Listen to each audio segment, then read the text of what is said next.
mengu mengulik rahasia para medalis Olimpiade. Oke, saya ucapkan juga selamat datang kepada pemateri-pemateri hebat di OGG Talk 2020 bidang geografi ini. Saya ucapkan juga selamat kepada adik-adik yang udah melaksanakan Olimpiade Geografi dan Geoscience, tentunya di sini di bidang geografi. Mudah-mudahan adik-adik dan adik-adik bisa menerima hasilnya itu. Oke, mungkin adik-adik perlu tahu saya siapa. Jadi perkenalkan, nama saya Asep Saiful Fahmi. Saya dari Teknik Geologi 2020. Maaf, maksud saya Teknik Geologi 2019. Di sini saya akan menjadi moderator untuk memimpin jalannya OGG Talk 2020 ini. Nah, tentunya agar OGG Talk ini berjalan dengan lancar, ada beberapa peraturan yang ya harus kita sepakati bersama agar OGG Talk ini berjalan dengan lancar. Adapun peraturan-peraturan OGG Talk 2020 ini saya akan bacakan. Yang pertama, peserta OGG Talk 2020 wajib mengganti display name dengan formatnya nama underscore asal sekolah. Saya ulangi, wajib mengganti display name ya dengan format nama underscore asal sekolah. Selanjutnya, selama acara OGG Talk berlangsung, peserta OGG Talk 2020 wajib memute. Saya ulangi, wajib memute mic ketika acara berlangsung. Selanjutnya, jika ada pertanyaan mengenai materi yang disampaikan nantinya, peserta dapat mengirimkan pertanyaan ke link bit.ly/tanya OGG Talk 20. Oke, nanti saya akan tuliskan di kolom chat ya. Selanjutnya, pastikan materi yang dijelaskan oleh panitia OGG 2020 itu dipahami dan dicermati oleh adik-adik dengan baik dan dengan seksama. Yang terakhir, peserta dan panitia wajib menaati peraturan yang sudah disepakati ini. Apabila peserta dan panitia dirasa mengganggu jalannya acara OGG Talk 2020 ini, maka host akan langsung mengeluarkan teman-teman dari acara OGG Talk 2020 ini. Oke, bagaimana teman-teman bisa dipahami ya aturan OGG Talk 2020 kali ini? Selanjutnya, tidak mungkin acara ini tanpa ada susunan acara. Jadi tentunya kami sudah mendesain acara ini dengan beberapa susunan acara, yaitu yang pertama ada pembukaan, yang kedua ada penyampaian materi dari pemateri pertama, dan selanjutnya ada penyampaian materi dari pemateri kedua. Dan tidak lupa agar acaranya tambah menarik dan meriah, tentunya ada games dengan hadiah yang menarik juga tentunya ya. Ada games dan terakhir kita akan tutup dengan penutupan. Oke, saya ucapkan kembali selamat datang kepada adik-adik yang baru bergabung. Selamat datang juga kepada pemateri-pemateri hebat kita yang nantinya akan menyampaikan materi. Kita sudah mempunyai 2 orang pemateri ya. Dan tentunya acara ini terselenggara dengan baik karena ada dukungan-dukungan dari sponsor dan media partner yang sudah mendukung kita. Adapun sponsor yang sudah mendukung kita yaitu ada Geospatial Creative Institute, ada Badan Informasi Geospasial, ada Environmental System Research Institute, dan Windows Spectra. Oke, kami ucapkan terima kasih kepada pihak sponsor. Selanjutnya, bagaimana sih acara ini bisa terselenggara, bisa tersampaikan kepada teman-teman? Tentunya ada media partner yang sudah bekerja sama dengan OGG Talk 2020.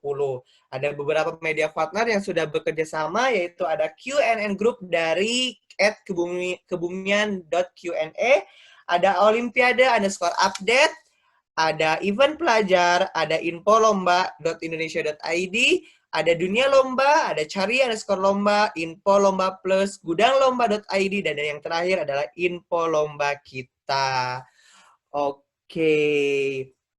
Kami ucapkan terima kasih kepada pihak-pihak sponsor dan media partner yang sudah mendukung acara OGG Talk 2020 ini. Selanjutnya, siapa sih pemateri-pemateri yang akan menyampaikan materi kali ini? Tentunya mereka adalah orang-orang yang hebat, orang-orang yang luar biasa di bidang geografi tentunya ya, dan geoscience. Mereka sudah melanglang buana di dunia olimpiade, teman-teman. Jadi ada 2 pemateri kali ini, yang akan menyampaikan materi yang hebat-hebat, yang akan menyampaikan pengalaman-pengalaman yang luar biasa mereka. Yang pertama ada Saudara Padlan Ramadan Syahid. Oke, Saudara Padlan Ramadan Syahid ini berasal dari jurusan Perencanaan Wilayah dan Kota ITB angkatan 2018. Tentunya beliau mempunyai prestasi-prestasi yang sangat luar biasa di bidang geografi. Oke, mana Kak Padlan? Bisa di on cam? Oke. Halo semuanya, apa kabar? Maaf tadi lupa di-unmute. Nah, tuh keren banget nih Kak Padlan nih. Kak Padlan itu ada prestasi-prestasi yang luar biasa nih. Mohon saya bacakan ya, mohon izin saya bacakan Kak Padlan. Ya, sok Beliau mangga. adalah medali perunggu dari IGO 2017 di Belgrade, Serbia. Wah, keren sekali teman-teman. Kasih tepuk tangan yang luar biasa. Selain itu, tak cukup itu, beliau juga adalah seorang mendalis perak dari Olimpiade Sains Nasional 2016 bidang geografi yang dilaksanakan di Palembang, Sumatera Selatan. Wah, memang Kak Padlan ini orang hebat di bidang geografi. Selanjutnya, ada siapa lagi nih pemateri kedua? Tentunya beliau juga tidak kalah hebat dengan Kak Padlan ya teman-teman. Beliau adalah teman sejawat saya, kebetulan teman sekelas di kampus ya. Oke, saya perkenalkan pemateri kedua yaitu ada Muhammad Eko Akbar Herianto. Oke, Kak Eko mana? Boleh ditunjukkan? Semua. Oke. Beliau sekarang ada di jurusan Teknik Geologi sama dengan saya angkatan 2019. Halo Kak Eko. Halo.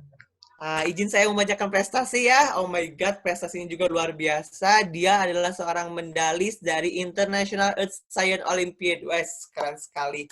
Adik-adik beri tepuk tangan yang meriah untuk pemateri-pemateri kita. Untuk selanjutnya, untuk teman-teman nanti ketika mungkin setelah disampaikan materi oleh pemateri-pemateri kita, teman-teman ada yang ingin ditanyakan, sekali lagi saya ulangi, teman-teman bisa menuliskan pertanyaannya di bit.ly/tanya OGG 20. Oke, saya tulis di kolom chat ya. Bit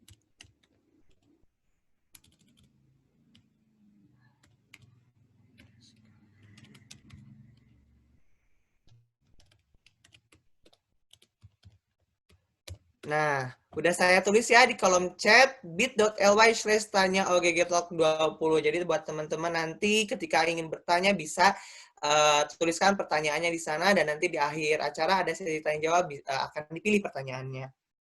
Oke, karena udah pada waktunya nih, kita akan sama-sama mendengarkan pemaparan materi yang pertama yang sangat luar biasa tentunya pematerinya yaitu akan dipaparkan materi pertama oleh Saudara Padlan Ramadan Syahid. Kepada Saudara Padlan Ramadan Syahid, silahkan untuk menyampaikan materinya, waktunya 40 menit.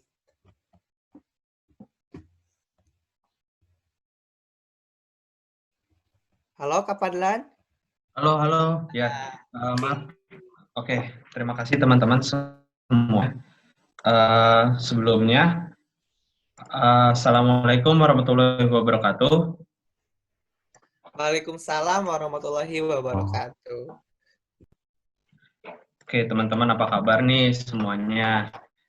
Pada hari ini, aku diminta sama teman-teman dari OGG tahun 2020 buat ngisi acara webinar tentang kiat-kiat strategi dan pengalamanku selama kemarin ikut Olimpiade Geografi, baik di tingkat nasional maupun di tingkat internasional. Sekarang aku mau ngasih tahu ke teman-teman nih mengenai pengalamanku selama ikut kegiatan Olimpiade Geografi itu seperti apa.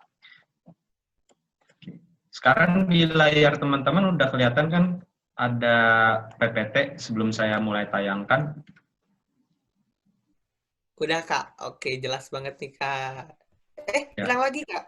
Bentar. Iya, saya mode screen biar nanti pas ditayangkan langsung on.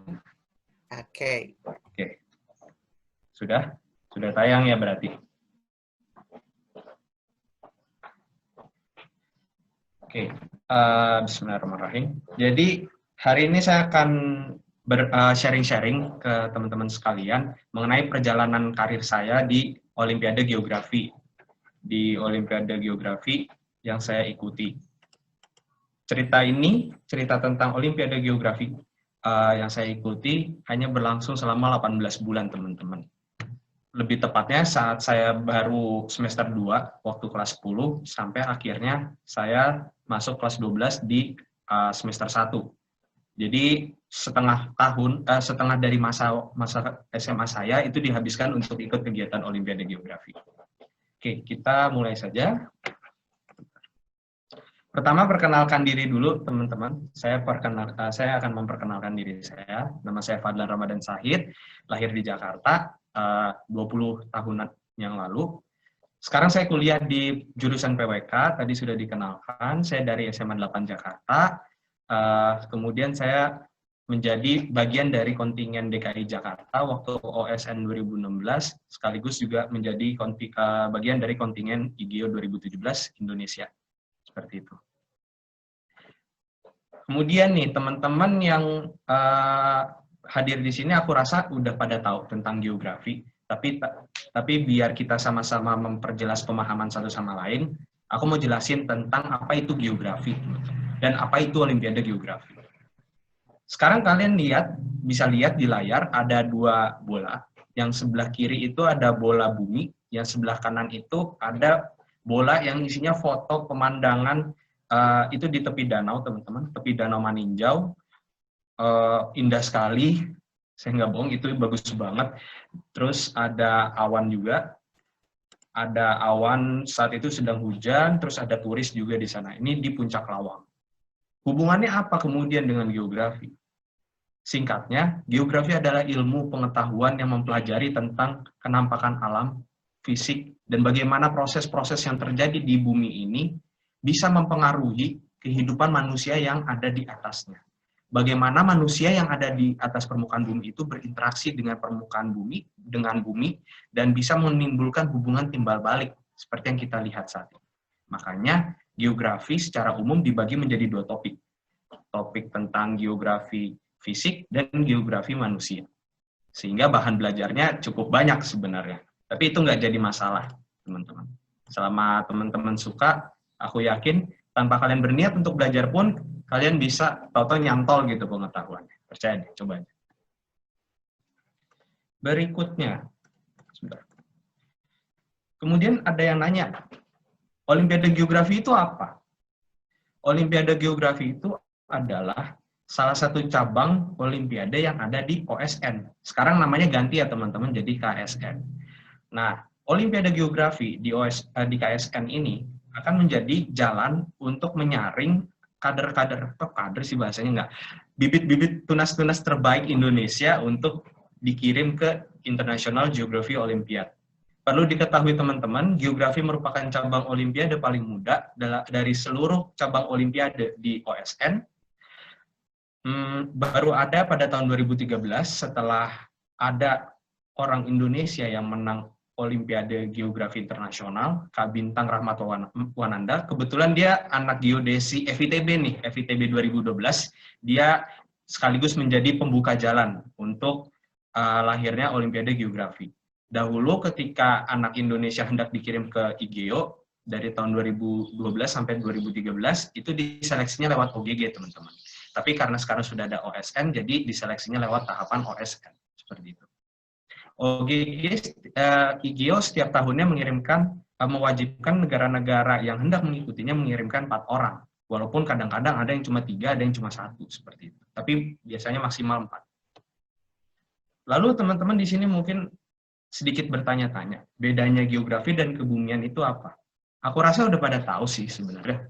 Tapi nggak apa-apa, kita review lagi, kita cari tahu lebih aja. Jadi kalau geografi itu dia juga mempelajari hubungan timbal balik antara manusia dengan bumi yang dia pijaki. Ada sebab, ada akibatnya, teman-teman. Kalau kebumian, dia berfokus pada ilmu Earth Science, ilmu tentang bumi itu sendiri. Bagaimana kondisi geologinya, meteorologi, kemudian oceanografi, sama astronominya, teman-teman. Dan biasanya kalau kebumian lebih banyak ilmu sains, ilmu eksaktanya. Kalau geografi ini kombinasi ilmu fisik dan ilmu sosial. Jadi kadang-kadang suka disebut ilmu banci. Seperti itu. Kemudian, kenapa sih aku bisa ikut Olimpiade Geografi ini, teman-teman? Pertama, kita mulai dari foto ini. Mungkin teman-teman ada yang bertanya, kenapa tiba-tiba aku ngasih tahu nayangin foto 2 pilot yang ada di kokpit pesawat. Pertama, dulu aku mau jadi pilot, teman-teman. Tapi nggak kesampaian karena kuliahnya mahal, mataku juga udah silinder sebenarnya. Kedua, pilot ini dulunya itu ada 3, teman-teman. Pilot, co-pilot, sama flight engineer. Ada 3. Tapi ada CEO Garuda Indonesia tahun 80-an itu datang ke pabrik Airbus. Dia bilang, kok kamu pilotnya di kokpit ada 3 sih? Boros amat, coba bikin 2. Sempat dibilang nggak mungkin gitu. Tapi si CEO Garuda ini ngotot, namanya almarhum Pak Wiweko Supono. Dia itu ngotot. Saya mau beli kalau pilotnya cuma 2. Oke, akhirnya Airbus berusaha dan jadilah pesawat Airbus A300 yang cuma dipiloti oleh 2 orang, teman-teman. Itu yang pertama. Yang pertama di dunia. Kemudian salah satu yang pertama di dunia. Terus hubungannya apa sama geografi? Yaitu idealisme dan realita. Aku punya idealisme supaya aku bisa memanfaatkan pengetahuanku tuh buat lingkungan sekitar. Tapi di satu sisi, aku juga dihadapkan sama keadaan yang kurang mendukung.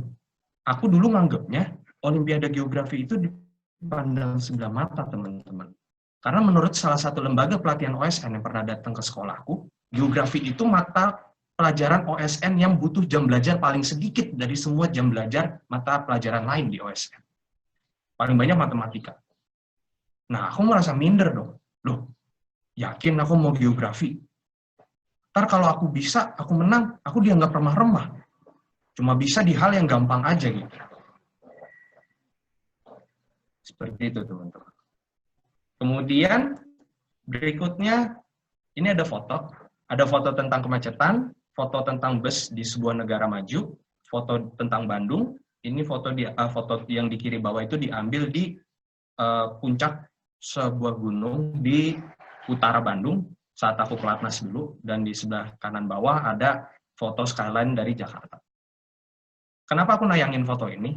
Pertama, aku punya keresahan, sangat resah, karena aku tinggal di suatu daerah di Jakarta, di Pesanggerahan, yang dilalui oleh Jalan Ciledug Raya.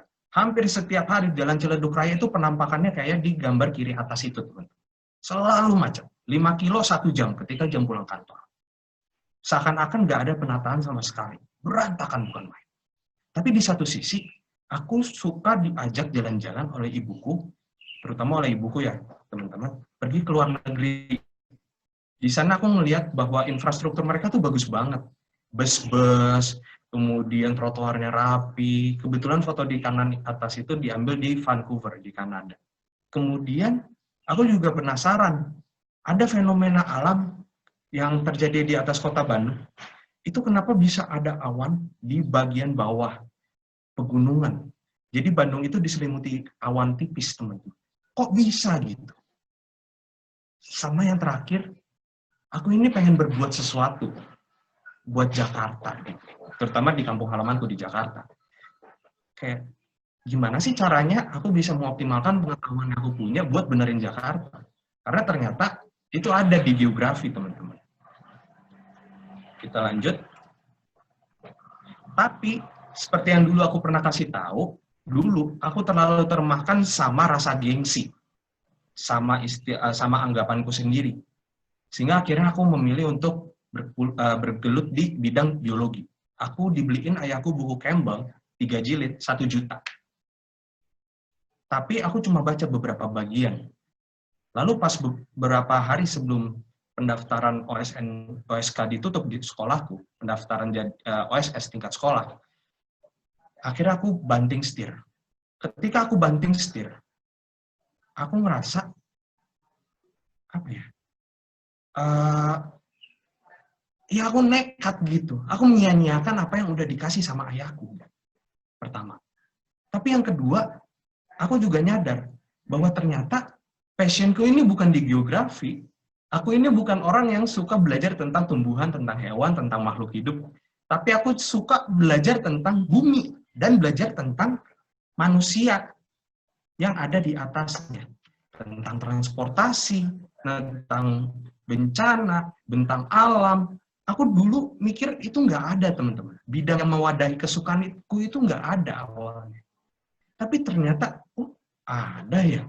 Wah, ternyata jalan gue nih geografi. Gue suka banget nih. Kenapa gue baru ketemu sekarang?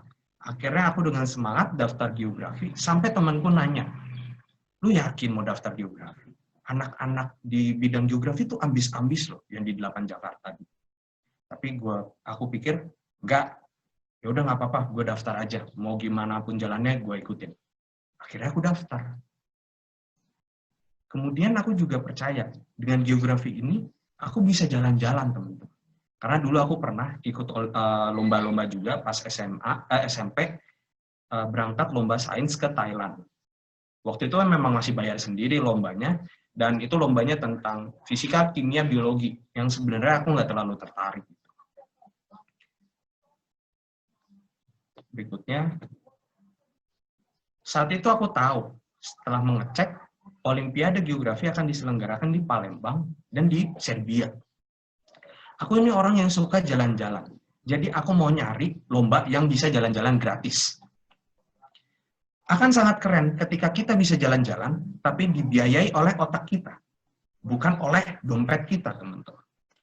Karena artinya pemikiran kita, diri kita itu valuable, sangat berharga. Sehingga ada orang lain yang mau membayarkan sesuatu demi kita bisa berkelana ke berbagai tempat.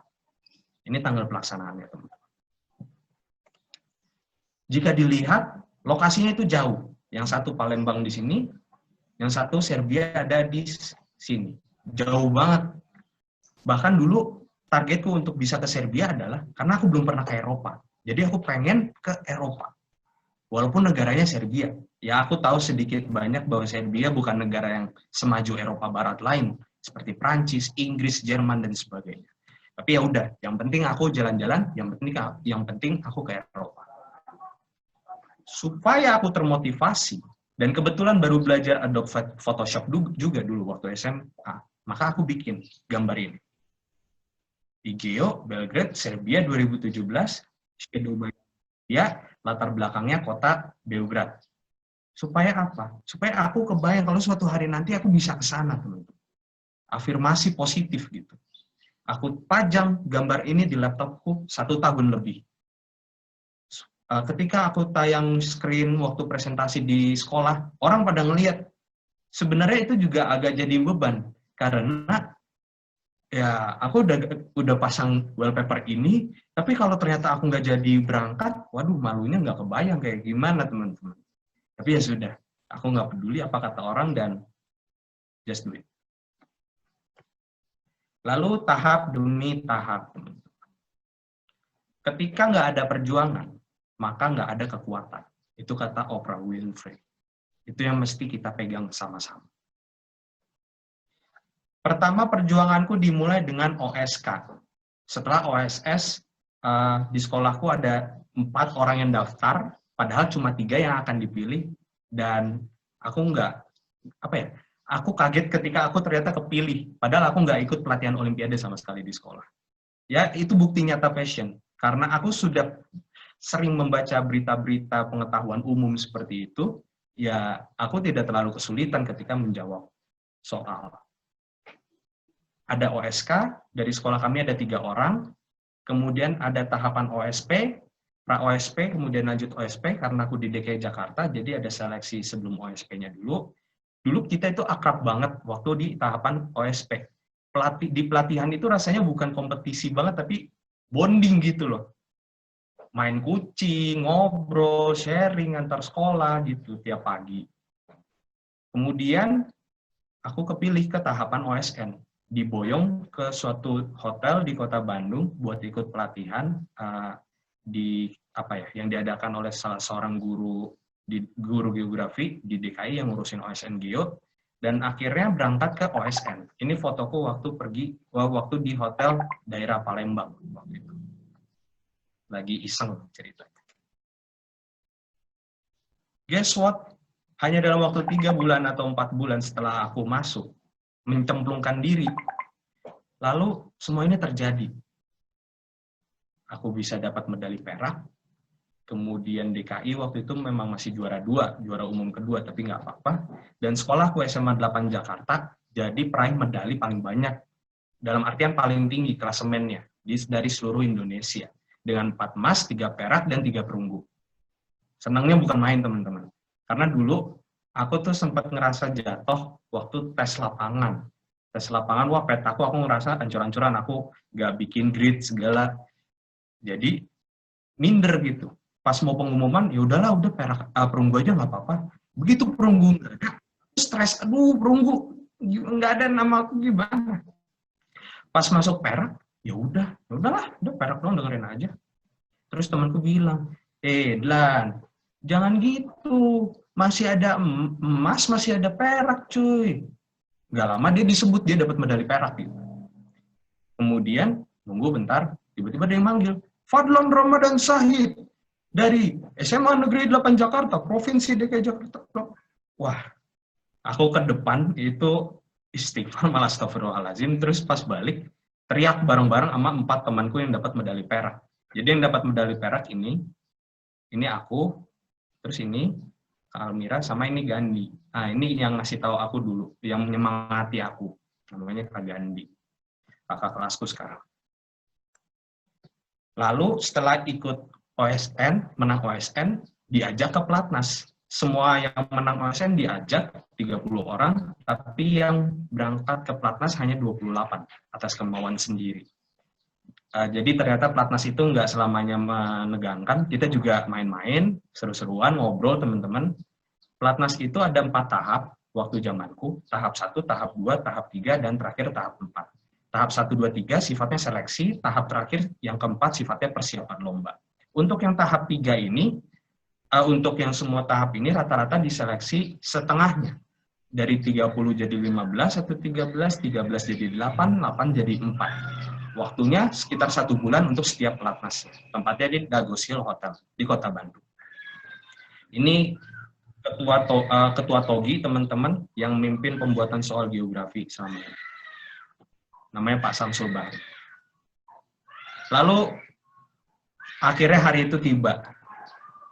Tanggal 31 Juli 2017, akhirnya aku bisa menyaksikan foto ini secara langsung dari udara.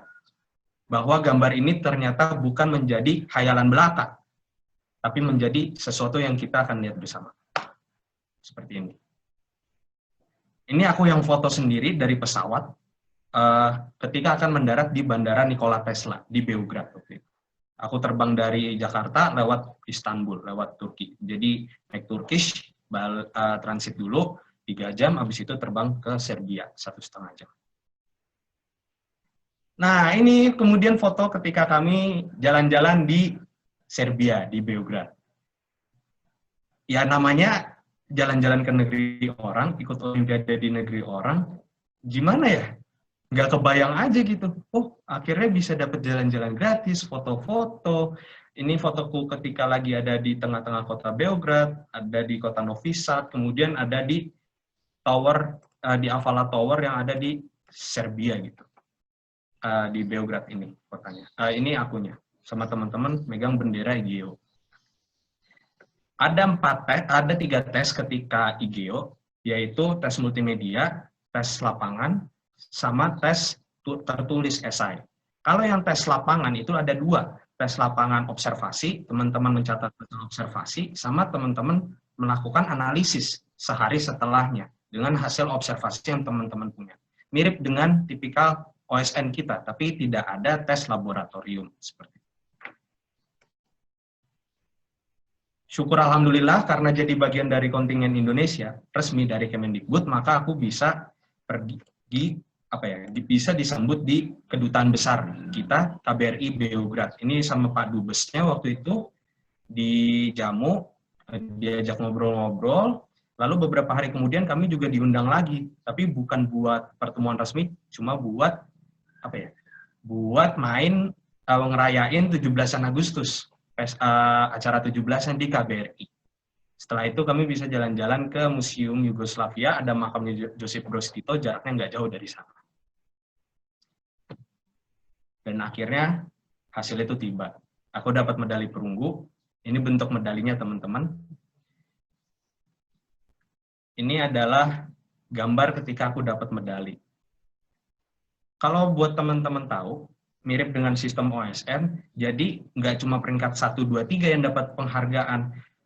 Peringkat untuk di OSN sendiri, nanti yang dapat medali adalah sepertiga peserta, kira-kira sepertiga peserta. Porsinya 5 emas, 10 perak, 15 perunggu, kalau nggak berubah. Kalau di IGO, porsinya adalah setengah peserta, setengah dari semua peserta itu dapat medali, kemudian 1/6 dari jumlah yang dapat medali itu adalah medali emas. Sepertiganya medali perak, setengahnya medali perunggu.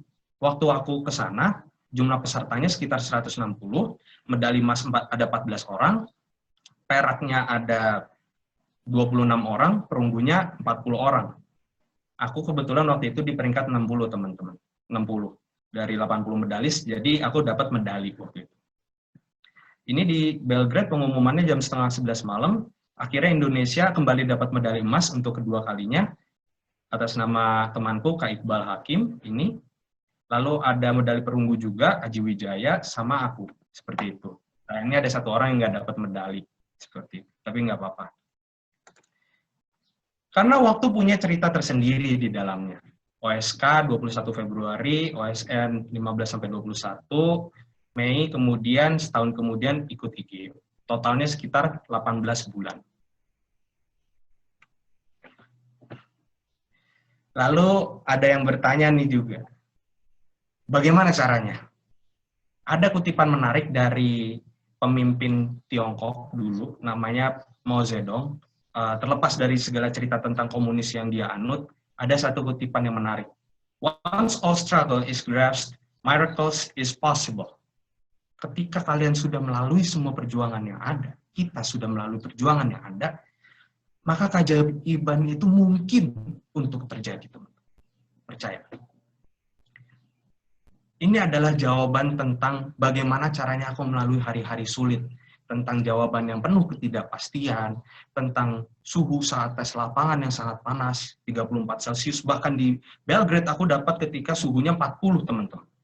Kontingen negara lain ada yang mimisan, kamarku ngadep arah terbit matahari, suhunya 38 Celcius, nggak ada AC, sama sekali. Itu tiap habis mandi harus langsung turun ke lobi di lantai 1, kamarku lantai 4, nggak ada lift, cuma buat ngadem doang. Yaitu serba-serbi perjuangan. Kemudian yang pertama, atur strategi menjawab, teman-teman. Untuk di OSP ini, aku adalah orang yang main aman. Jadi aku nggak akan jawab kalau aku nggak tahu jawabannya itu apa. Apalagi kalau soal yang sifatnya hafalan. Misal, di antara kota berikut,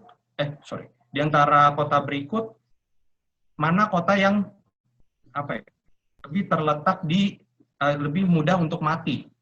Kalau kita nggak tahu daftar nama kotanya itu apa, ternyata nama kotanya itu misalnya Tembagapura. Ya benar, Tembagapura itu paling cepat mati karena dia bergantung sama bahan tambang. Cuma kalau teman-teman nggak tahu fungsi dari masing-masing kota, nggak bisa jawab. Maka soal-soal yang teman-teman benar-benar nggak tahu di nalar itu jawabannya apa, karena sifatnya hafalan lebih baik ditinggalkan. Karena kalau teman-teman asal milih, ada potensi untuk salah. Beda dengan soal yang sifatnya penalaran, high order thinking skills. Ini tipe soal yang akan ada di KSP tahun ini, teman-teman. Ya, jadi akhirnya itu, ketika teman-teman hendak menjawab harus tahu dan harus yakin jawabannya itu apa. Kalau nggak yakin, lebih baik nggak dijawab. Strategi kedua, jadi diri kamu sendiri, jangan peduli apa kata orang lain. Ketika temanku ada yang bilang Olimpiade Geografi itu susah, karena anaknya pada ambis-ambis, ya udah aku tinggalin aja, aku biarin aja gitu. Kenapa aku harus ngikutin kata-katanya dia? Padahal aku udah ketemu passionku itu apa. Gak usah peduli kata orang. Ibuku pernah bilang, ketika aku mau ikut pelatihan Olimpiade di DKI, beliau bilang, kamu nanya nggak, Dek? Nanya. Banyak nggak? Ya gitu. Kenapa? Udah nanya aja yang banyak. Ya nanti di ini nama orang-orang, diliatin orang-orang. Ya udah nggak usah peduli. Yang penting kamu ngerti. Ya udah. Akhirnya kalau kalian nanya sama teman-temanku di OSP, OSN, Platnas, aku itu jadi orang yang paling cerewet. Selalu nanya, hampir selalu nanya. Karena ya itu, ngerasa bodoh, selalu ingin tahu, dan selalu mau punya jawaban atas pertanyaan yang aku punya. Kemudian be literate and critical. Ini penting banget di geografi. Kenapa? Karena Olimpiade Geografi sangat sering memasukkan isu-isu terkini, teman-teman. Sederhananya, ini teman-teman kan sekarang lagi masa pandemi corona. Banyak-banyak baca cerita tentang corona. Tapi nggak hanya dari segi kesehatan. Bagaimana corona mempengaruhi ekonomi, mempengaruhi lingkungan, mempengaruhi sosial masyarakat, mempengaruhi bentang alam, seperti itu. Itu bisa dicari-cari. Ketika aku IGEO, nggak ada yang tahu kalau ternyata soal esainya itu adalah tentang Olimpiade Rio de Janeiro, teman-teman. Selevel Olimpiade bisa dibikin soal. Dan biasanya soal OSP, OSN, geografi itu akan mengacu pada soal geografi regionalnya terutama akan mengacu pada lokasi IGEO kita di tahun depannya. Kalau aku dulu IGEO-nya akan di Serbia, maka akan ada soal tentang sejarah Serbia. Yang dulunya mau Olimpiade di Kanada, ada soal tentang Pilpres Amerika, teman-teman. Jadi, wawasan kita juga mesti terbuka dengan luas. Geografi ini ilmu yang luas banget, tapi cetek. Jadi, kita mau nggak mau harus baca banyak hal. Seperti itu. Minimal baca berita, update dengan isu-isu terkini. Jangan mengkudetkan diri sendiri. Gitu. Kemudian terus berdoa dan berbuat baik. Ini penting banget. Penting. Jadi dulu aku pernah kena perilaku yang kurang enak saat Platnas. Ada temanku, dia ambis banget. Ya aku tahu dia kayak lebih dia emang lebih rajin dari aku gitu. Tapi ketika aku datang ke kamar dia, kemudian dia aku nanya sesuatu, tapi dia malah bilang, lu pasti udah belajar ya, lu ambis, ambis. Nah, aku dalam hati bilang, gue kan cuma nanya lu dong, kenapa bisa gue disangka ambis? Kenapa? Gue salah apa? Wah, aku nggak tahan itu. Ya, teman-teman mungkin mikir, ya Fadlan kok gitu doang baper gitu. Itu nggak nyaman. Ketika aku nggak ngapa-ngapain terus dituduh ambis, padahal dianya lebih ambis, siapa yang munafik? Akhirnya aku telepon ayahku, ada temen kayak gini, bapak, dia bilang ambis, terus ayahku bilang, itu kamu lagi dibully, nah. Udah, harusnya nggak boleh dia kayak gitu. Lihat aja deh, nanti Allah bakal kasih pelajaran. Dia nggak lolos, kamu lolos, teman-teman. Kamu yang penting berbuat baik, kamu jangan merendahkan orang lain, jangan mengganggu orang lain, berbuat baik. Karena kalau orang lain gak suka sama kamu, dia akan doain kamu gak lulus. Bisa seperti itu. Akhirnya apa? Akhirnya aku yang menang. Akhirnya aku yang kepilih dan dia gak kepilih di tahapan seleksi terakhir. Bukan karena dia gak capable, tapi ada suatu mekanisme tertentu di Olimpiade yang mencegah kita bareng-bareng gitu. Nah, aku nggak bisa sebutkan karena akan langsung merujuk ke orangnya. Oke, akhirnya aku merasa aku memenangkan permainan, teman-teman. Tapi di situ, aku mau kasih tahu, di situ pula aku melakukan suatu kesalahan. Aku menjadikan orang ini, temanku yang membuliku ini sebagai target. Aku selalu ngelihat ke dia, wah aku harus ngalahin dia. Begitu aku udah ngalahin, aku merasa targetku udah tercapai. Aku udah bisa terpilih jadi bagian dari kontingen Indonesia. Udah, akhirnya aku bisa jalan-jalan. Tapi dari sini aku mulai kehilangan arah, teman-teman. kehilangan arah gimana. Aku nggak, tujuanku itu ketika sudah sampai di IGO nggak bulat lagi untuk dapat medali. Tapi ternyata tujuanku itu untuk berangkat Olimpiade, teman-teman. Di sini ada kutipan menarik. Winners focus on winning, losers focus on winner. Aku khawatir diriku itu ada di tahapan losers focus on winner, teman-teman. Walaupun dia nggak lolos, tapi paling nggak ketika dia udah aku lewati, ya udah aku tidak terlalu peduli tentang winning the competition. Akhirnya memang dapat penghargaan, tetap dapat medali perunggu. Itu yang perlu disyukuri. Tapi ada sesuatu yang juga memberiku pelajaran bahwa kita jangan berambisi untuk mengalahkan orang lain, tapi berambisilah untuk mencapai target yang ingin kita raih. Bukan hanya sekedar ingin menjadi kontingen, seperti itu. Terakhir, ini adalah epilog tentang apa yang layak untuk kamu dapatkan. Jerih payah, tentang motivasi, dan bagaimana aku bisa memancing teman-teman supaya teman-teman semakin semangat ikut lomba. Pertama, ketika sepulang dari Serbia, aku dikasih waktu oleh dosenku untuk jalan-jalan 3 hari di Istanbul. Keren kotanya, atmosfer luar biasa. Walaupun niatnya untuk transit 3 hari, tapi itu jadi pengalaman perjalanan yang gak aku lupain sampai sekarang. Waktu itu apalagi udah gak ada kompetisi, beban udah hilang, jadi bentuk apresiasi. Bayangin, naik cruise ship di atas Selat Bosporus, jalan-jalan ke Hagia Sophia, ke Topkapi Palace, ke Blue Mosque, segala macam, ngelihat Istanbul makan kebab yang asli. Kemudian aku tiba di Jakarta. Di bandara, sedihnya nggak ada yang jemput aku, teman-teman. Bapakku di Bandung, ibuku lagi kurang enak badan. Kemudian guru-guru sekolahku lagi nggak bisa datang karena kebetulan lagi ada puncak acara lomba antar sekolah yang diselenggarain sama OSIS SMA 8. Jadi mereka harus konsen ke sana. Ya akhirnya teman-temanku juga nggak ada yang datang gitu. Tapi nggak apa-apa. Aku cuma dijemput sama supirku, selain dari perwakilan Kemendikbud dan segala rupa. Tapi hari Seninnya, sebelum upacara, aku langsung dikalungin ulang medali oleh kepala sekolah di depan umum. Dan aku juga diberi kesempatan untuk menyampaikan sambutan ke teman-teman semua, teman-teman peserta upacara semuanya. Aku tiba di kelas, aku dipeluk sama teman-teman, rasanya jadi superstar waktu itu. Kalau ada apa-apa, teman-teman di IPS, kalau mau nanya geografi, nanya ke aku gitu. Padahal nggak semua soal geografi sekolah bisa aku jawab. Ini mah jujur-jujuran aja gitu, karena geografi sekolah dengan geografi Olimpiade itu agak berbeda caranya. Dan dari Olimpiade Geografi ini pula akhirnya aku bisa dapat masuk ke ITB. Aku nggak tahu apakah penyebabnya murni dari Olimpiade Geografi, tapi sertifikat IGO tentu aku lampirkan dan akhirnya aku diterima di ITB, teman-teman. Ini fotoku saat hari pertama, setelah sidang penerimaan mahasiswa baru 2 tahun yang lalu. Dan benefit lain apa? Teman-teman bisa nyari duit. Kayak sekarang nih, aku itu pernah disuruh ngajar di suatu lembaga ada akhir tahun kemarin. Terus aku lagi ngajar online, beberapa dari mereka juga. Kemudian aku juga bisa dipanggil untuk jadi pembicara di sini, teman-teman.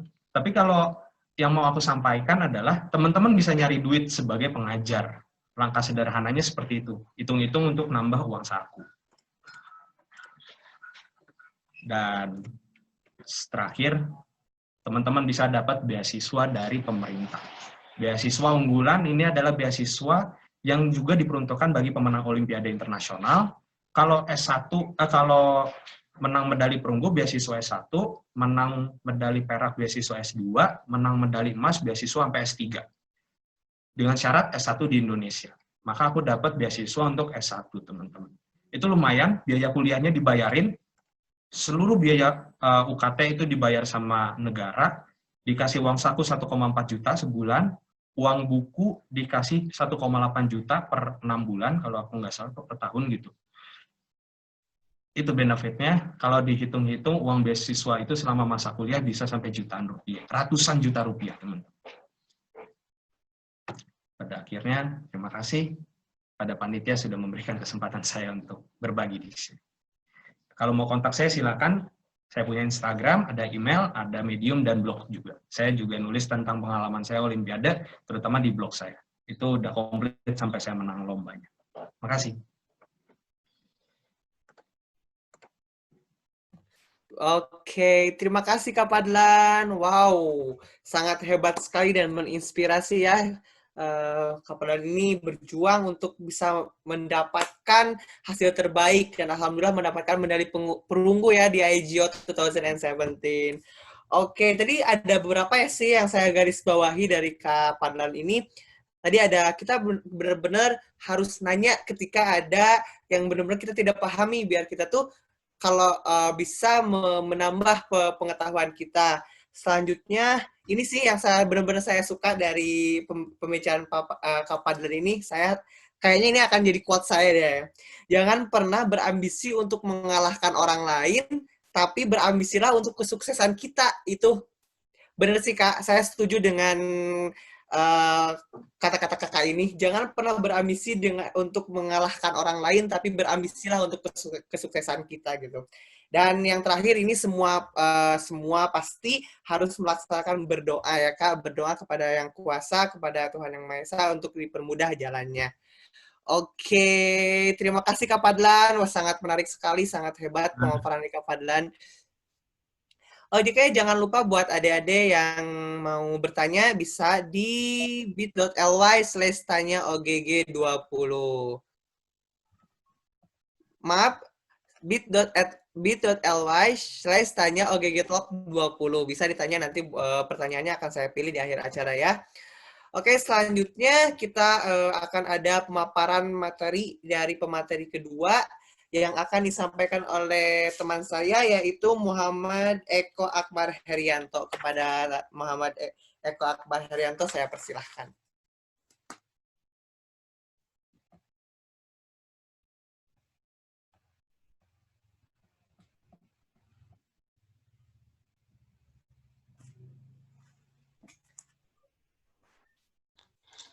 Oke, terima kasih sama moderator.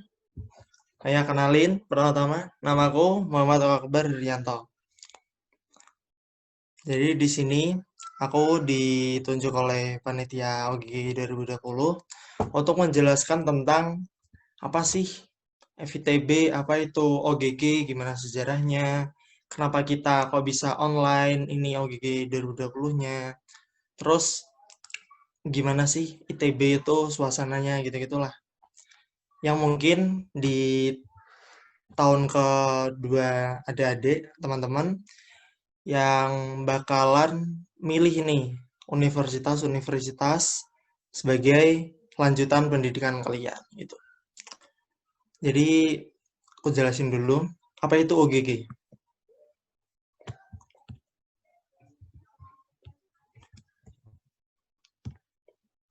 Jadi OGG FITB ITB ini merupakan acara tahunan dari FITB. FITB itu merupakan Fakultas Ilmu dan Teknologi Kebumian.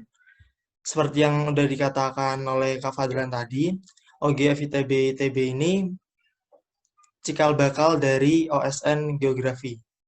Atau pada tahun 2012 dulu digunakan sebagai ajang untuk seleksi di IGO 2013 yang pertama Indonesia mendaftarkan diri. Lalu pada tahun sebelumnya 2019 dari sekarang itu OGG itu biasanya diwarnai dengan kegiatan-kegiatan lapangan, terus yang offline lah.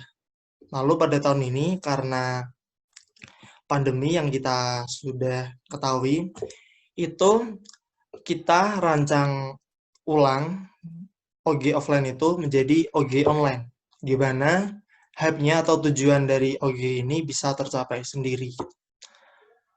Lalu OGG FITB 2020 ini mengusung tema yang cukup baru dan cukup ngetren pada saat ini, yaitu optimalisasi pengembangan dan konservasi geopark sebagai kunci pembangunan nasional. Kenapa kita memilih tema ini? Atau kenapa harus geopark gitu? Enggak. kebersihan atau sampah gitu. Karena menurut kami Geopark Indonesia itu masih sangat minimal dalam pengembangannya, dan kami ingin menanamkan ilmu pendidikan atau wawasan lah, gimana cara mengembangkan, melestarikan, dan mencintai geopark-geopark yang ada di Indonesia ini, yang khususnya sangat berguna lah bagi kedepannya.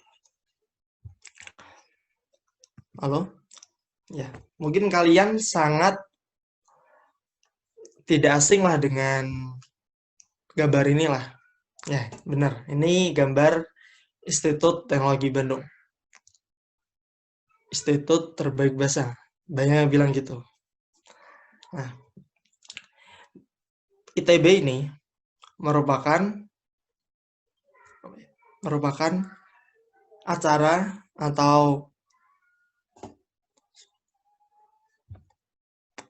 yang digunakan dalam OGG ini, atau tempat untuk acara OGG ini. Kenapa harus ITB? Nah, di ITB sendiri memiliki banyak fakultas. Fakultas itu seperti kayak kalau di SMA itu ada IPS, IPA, bahasa lah itu. Kalau di ITB itu ada banyak fakultas.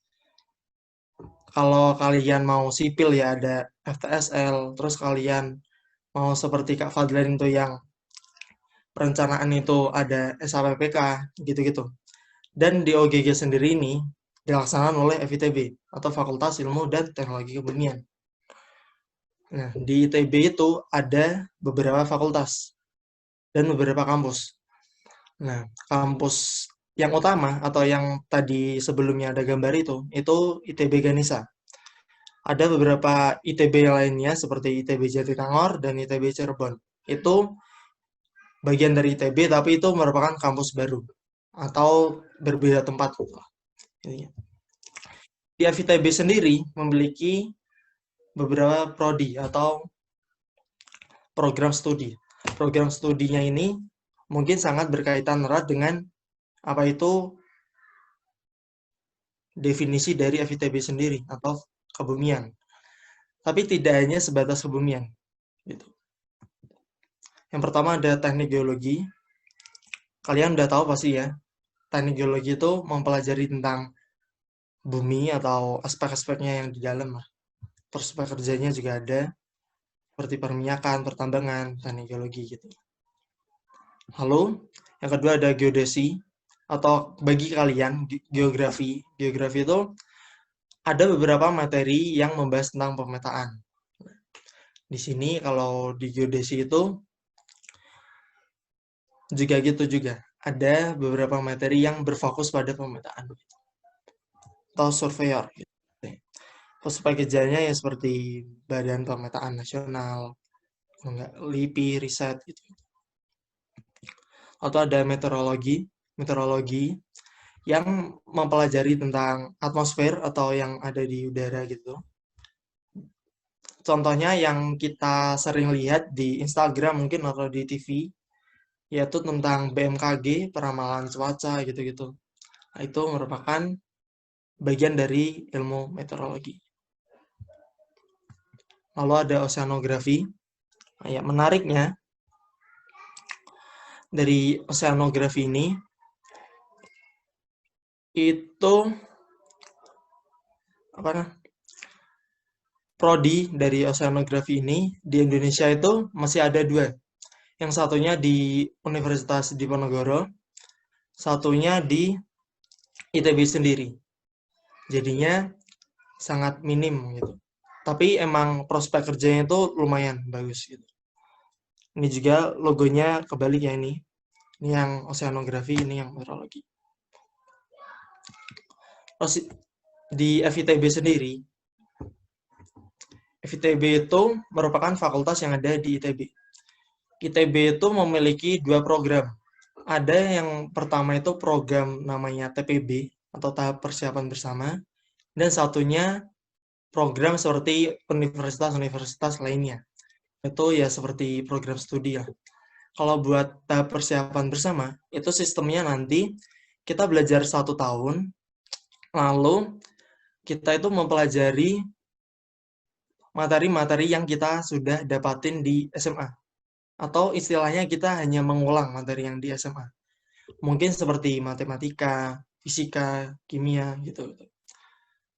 Baru nanti di akhir tahunnya, nanti bakal ada semacam seleksi atau pemilihan program studi. Pemilihan program studi yang kalau di FITB yang 4 tadi, yang teknik geologi, meteorologi, geodesi, sama oceanografi, itu dipilih atau diseleksi dari hasil nilai 1 tahun pertama itu. Baru nanti di tahun kedua bisa masuk di jurusan yang diinginkan. Gitu. Pada masa TPB yang tahun pertama tadi, itu kita biasanya di FITB itu membuat semacam acara-acara khusus. Salah satunya OGG ini. Selain OGG ini, ada juga RD. RD ini merupakan salah satu acara FITB yang menyambut Hari Bumi. Hari Bumi sedunia ini ya, pada tanggal 22 April. Pada tahun sebelumnya juga, aslinya OGG ini juga menyambut dari Hari Bumi juga pada tanggal 22 April. Tetapi ya karena tadi perumusan pandemi itu jadinya kita mundur lah gitu. Lalu di ITB sendiri di tahun ketiga kalian pada SMA mungkin kalian akan mendapat seperti seleksi-seleksi gimana bisa masuk ke ITB atau universitas-universitas lainnya gitu. Kalau buat kiat-kiat masuk FITB, ITB gitu, mungkin kalian seperti yang dikatakan Kak Fadlan tadi, motivasi-motivasi itu, dan juga jangan lupa persiapkanlah selain Olimpiade juga, kalian harus mempersiapkan masa depan kalian, yaitu dari belajar OTBK atau seleksi-seleksi perguruan tinggi gitu. Mungkin udah, makasih. Semangat semua.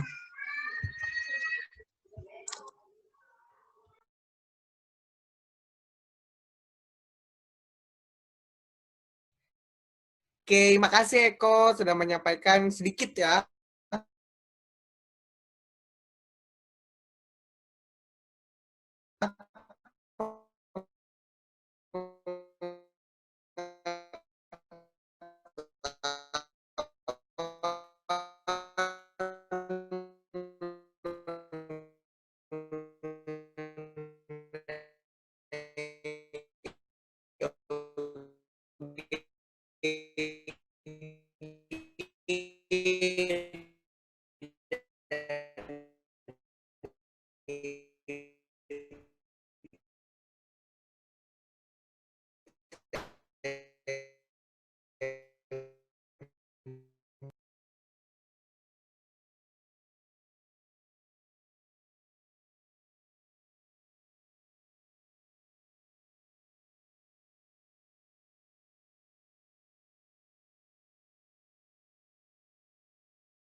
Maaf tadi ada sedikit kesalahan teknis. Udah jelas sekarang?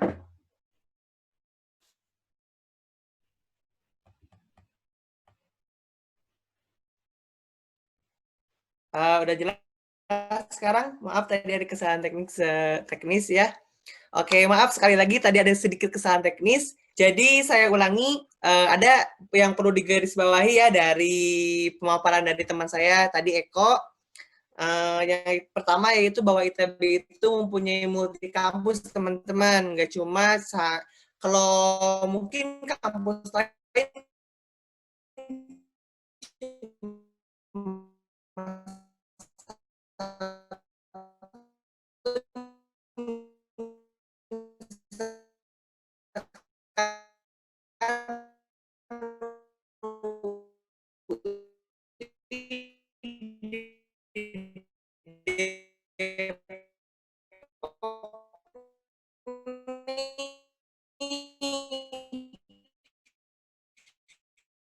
Nah, kalau ITB itu ada 3 kampus, teman-teman. Ada di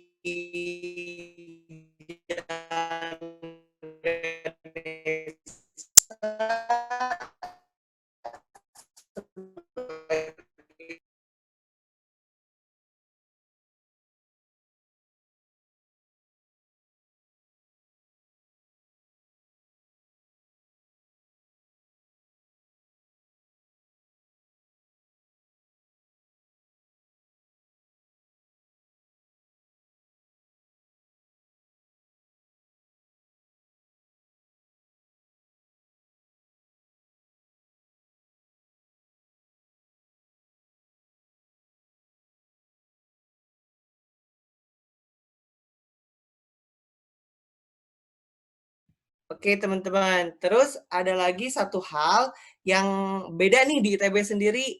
Jadi di ITB itu ada satu tahap yang di perguruan tinggi lain nggak ada, yaitu ada tahap persiapan bersama atau yang biasa kita sebut TPB. Nah, di sini teman-teman, jadi kalau misalkan teman-teman itu masuk ITB, teman-teman itu belum punya jurusan, teman-teman itu hanya masuk fakultas-fakultas dulu.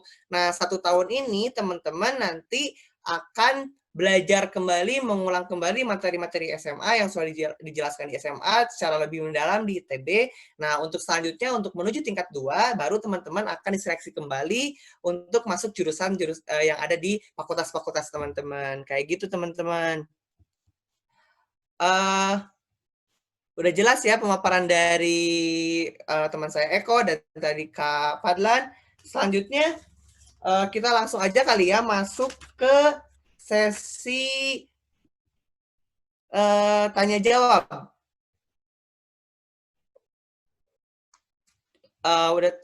Udah teman-teman udah pada ngisi kan di bit.ly/tanya OGG Talk 20. Nih sudah ada masuk beberapa pertanyaan. Nanti akan saya pilihkan pertanyaan-pertanyaan yang mungkin mewakili pertanyaan dari teman-teman.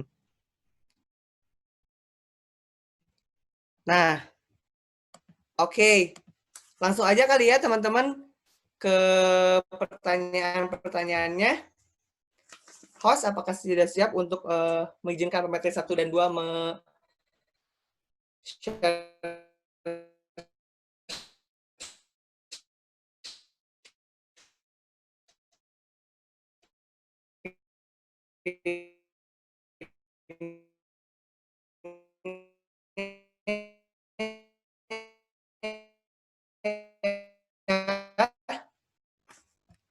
Oke, ada S dari SMA Negeri 1 untuk memaksimalkan usaha kita dalam proses belajar Olimpiade di tengah keterbatasan yang ada seperti lingkungan yang kurang mendukung dan lain-lain. Oke, Kak Fadlan? Halo? Halo, halo. Oke. Jelas, Kak? Tadi pertanyaannya maaf nih ya. Aku coba konfirmasi ulang. Jadi bagaimana caranya memaksimalkan potensi yang ada di tengah keterbatasan yang kita miliki gitu.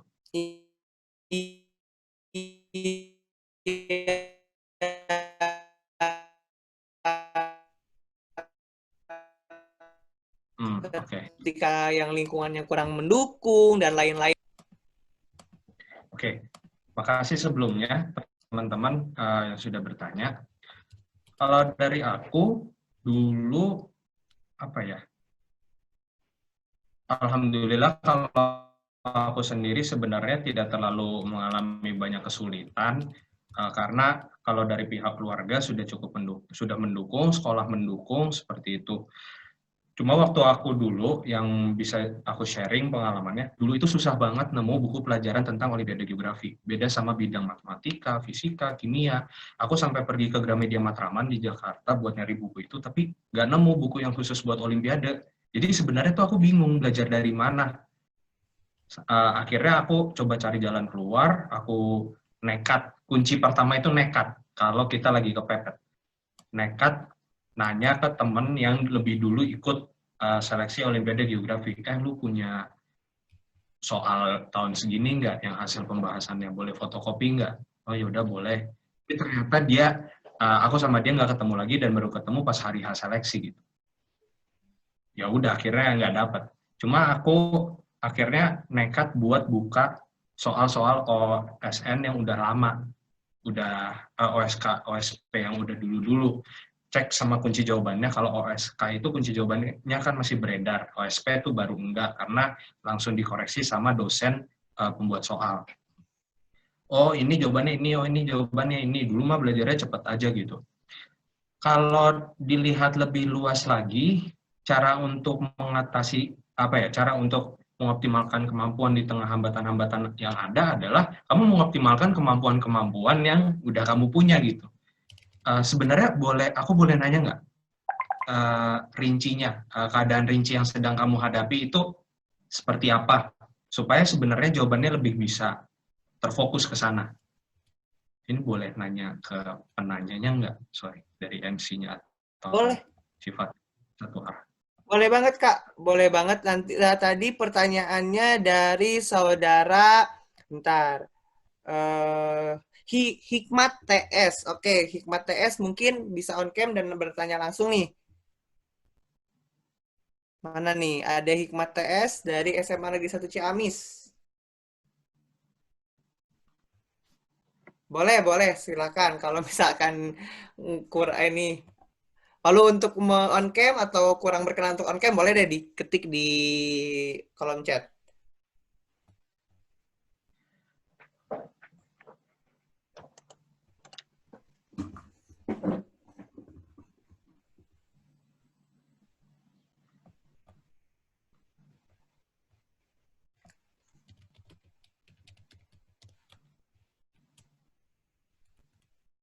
Oh iya, sambil Hikmat nulis dulu pertanyaannya dia, aku mau cerita dulu kalau ternyata nggak semua sekolah di negara ini itu mendukung anak-anaknya untuk berprestasi. Ya mereka tuh mau anaknya juara, tapi mereka tidak mau memberikan semacam reward.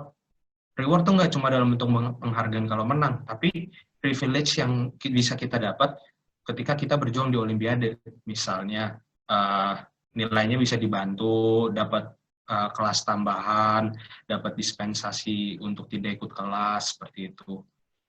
Kemudian, guru-gurunya juga bisa memaklumi. Tidak semua sekolah seperti itu, teman-teman. Aku juga punya teman dekat, dia sekolahnya itu tidak terlalu bersahabat.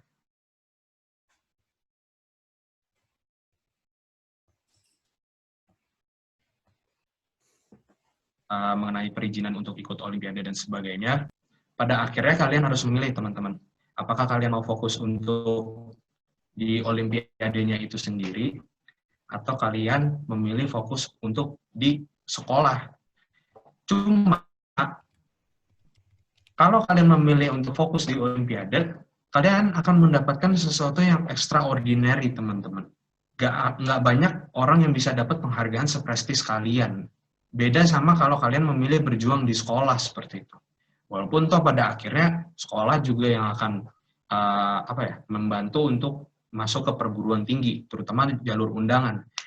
Ini dilematis, banyak banget anak-anak di negara kita yang ngalamin peristiwa seperti ini. Seharusnya nggak boleh terjadi. Seharusnya pihak sekolah juga bisa memahami bahwa nggak ada prestasi yang gratis. Semua itu butuh effort dari sekolah, dari si anak, dari orang tua, kayak gitu. Pada akhirnya ini merupakan suatu pilihan.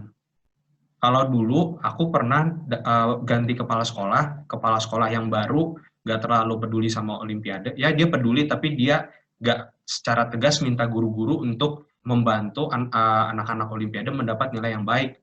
Sehingga nilaiku turun waktu itu. Aku dan temanku nilainya pada turun. Akhirnya orang tua dari kami bertiga itu ngadep ke kepala sekolah. Ayahku nunjukin data seberapa banyak nilaiku turun, dan akhirnya pihak sekolah setuju. Ya udah akhirnya dibantu lagi nilainya untuk berikutnya. Oke, ini dari Hikmat udah bales. Jadi sekolah saya kurang support seperti pembinaan. Waktu buat belajar Olim terbatas oleh tugas-tugas. Untuk bahan belajar saya merasa cukup sulit untuk mendapatkannya, baik dari segi sumber ataupun finansial. Kak, terima kasih. Sebenarnya selama kamu punya internet dan kamu punya punya effort untuk belajar lebih, berjuang lebih dari yang lain, itu bisa aja. Gimana ya? Ketika kalian kepepet, tapi kalian lagi pengen sesuatu, percaya, kalian akan ngeperjuangin itu sekuat mungkin. Mau dihambat sekolah, mau kalian ngantuk, itu ada naluri dalam diri kalian sendiri yang bisa membangkitkan diri kalian supaya bisa berjuang. Percaya, ketika kalian ada dalam fase yang jatuh, selain dari berkat Tuhan Yang Maha Esa tentunya, hanya passion yang bisa menolong kalian. Tapi itu klise, walaupun benar. Waktu buat belajar olim juga terbatas, tugas sekolah kurang menoleransi untuk olim. Ini resiko yang memang kita harus hadapi. Ya, kita harus melakukan pengorbanan tertentu, misalnya belajarnya di waktu yang lebih malam, belajarnya di pagi, di siang, atau di waktu senggang, konsekuensinya lebih sedikit waktu, seperti itu. Karena toh juga mengorbankan sekolah untuk olimpiade bukan hal yang baik. Maka aku menyarankan teman-teman untuk kembali bertanya kepada diri teman-teman sendiri. Perjuangan yang akan saya hadapi tidak mudah. Saya tidak didukung oleh sekolah, tidak ada dispensasi, sulit mengakses bahan pelajaran. Apakah saya mau lanjut atau tidak? Kalau akhirnya memilih untuk lanjut, ya sudah, tapi dengan syarat harus harus konsekuen dengan apa yang kita putuskan. Ya sudah, saya milih lanjut, akhirnya ya saya berkorban, saya belajar malam hari, saya begadang, saya nyari jawaban di internet, saya nyari tutorial. Teman-teman, belajar dengan membaca, dengan mencari tahu atas inisiatif pengetahuan sendiri, itu lebih nyantol daripada kita belajar karena diajarin walaupun kita nggak terlalu pengen. Percaya aku, ketika teman-teman nyari sendiri akan lebih keinget hasilnya di otak. Segi sumber ataupun finansial, seperti itu. Kalau dari aku jawabannya seperti itu, teman-teman. Paling itu sih. Terima kasih.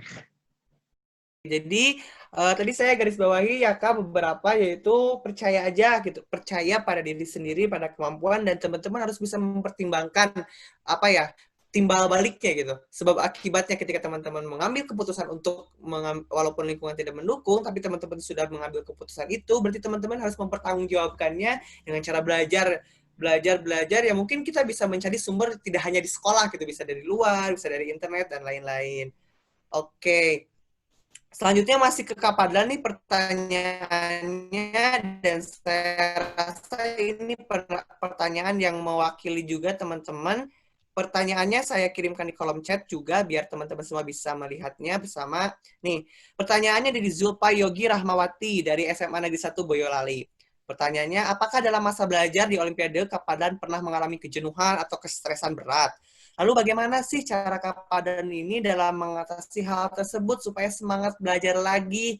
Nah, gimana nih Kak Padlan? Tentunya pernah stres atau gimana gitu. Terus gimana membangkitkan lagi gitu semangatnya? Oke, makasih Zulfa atas pertanyaannya. Aku pernah. Ada suatu masa, aku enak banget belajar geografi. Dikasih soal esai berlembar-lembar, tentang deskripsikan, explain why, jelaskan proses yang terjadi pada bentang alam ini. Dan itu 1 bulan dan 1 bulan itu dikali 4 gitu. Ya pelatnas terakhir cuma 3 bulan sih. 3 minggu. Tapi tetap aja gitu, tetap jenuh. Aku sampai akhirnya kangen sekolah.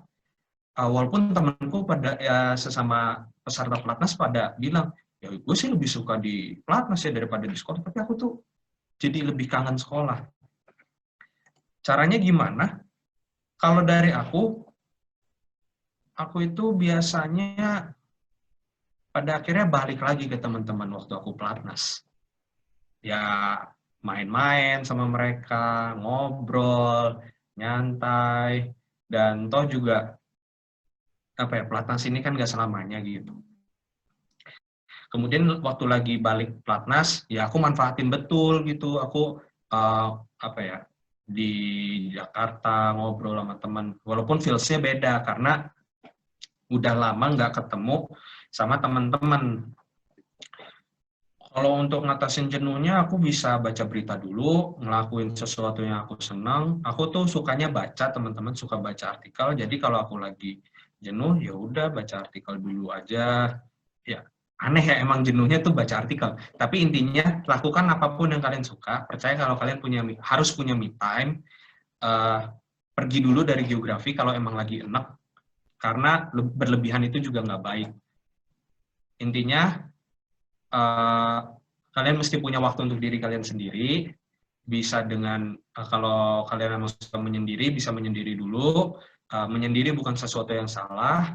Kalau kalian mau ngobrol sama teman, hangout biasa, nggak mikirin geografi, itu juga silakan. Ya intinya, intinya itu supaya nggak jenuh, jangan terpapar dengan sesuatu yang sama terus-menerus. Karena aku pun terpapar dengan sesuatu yang aku sukai, walaupun aku sukai, tapi karena dia sifatnya 18 bulan, non-stop, bosen lama-lama. Terus aku juga suka traveling, ya aku akhirnya jalan-jalan, ya sederhana aja, paling kalau lagi pelatnas bisa hangout bareng teman-teman keliling Bandung gitu, pergi ke mall, ke Skywalk waktu itu, ya makan, bisa makan gitu, bisa nyantai-nyantai di kamar. Ya itu menurutku udah cukup sih, udah lumayan cukup. Karena dulu aku belum terlalu tertarik nonton film, terus lagi nggak main game juga. Tapi kalau sekarang ya mungkin kalau aku jenuh sama urusan-urusan kampus, ya udah nih ada waktu kosong, udah nonton. Akhirnya aku liburan ini memasuki fase percobaan nonton drama Korea, teman-teman. Ya, itu jujur-jujuran aja sih. Ya bagus sih walaupun agak mikir ceritanya, tapi ya capek juga ngadepin rutinitas terus-menerus. Kadang kan juga aku kan ngajar nih, ngajar untuk pelatihan olimpiade, ya capek juga kadang harus belajar geografi karena ternyata pengajar juga perlu mengupdate diri gitu. Anak-anak bisa pertanyaannya advance. Paling itu sih jawabanku, Zulfa. Cukup. Oke. Tadi udah dijawab ya untuk saudara Julfa, ada Julfa. Jadi kita juga ya jenuh pasti ada lah ya buat teman-teman. Tapi kita juga jangan berlarut-larut dalam kejenuhan itu, cepat lagi bangkit dengan mencari beberapa hobi dan passion yang untuk dilakukan. BTW Kak, saya juga suka nonton drakor, jadi nggak apa-apa. Oke. Nah, ada mungkin karena waktunya juga udah 11.28 ya, ada satu pertanyaan terakhir yang akan saya berikan, atau ada salah satu penanya terakhir dari teman-teman yang ingin bertanya ke Kapadan kembali nih. Saya kembali share ya di kolom chat. Pertanyaannya dari Zaki Jahirtian Subiakto dari MAN 4 Jakarta. Ini pertanyaan mengenai kondisi sekarang, Kak. Kan sekarang sedang pandemi ya. Kak, KSN tahun ini kan online. Apakah ada strategi yang berbeda gitu? Terus tadi kan mungkin ada yang motivasinya bisa jalan-jalan, ada tiap tahun bisa ke luar kota dan luar negeri, tapi tahun ini nggak ada. Jadi beberapa orang mungkin ambisi olimpianya sudah berkurang. Ada saran nggak, Kak? Nah, gimana nih, Kak, dengan keadaan pandemi sekarang nih? Oke, makasih Zaki atas pertanyaannya. Ini sebenarnya juga jadi dilema.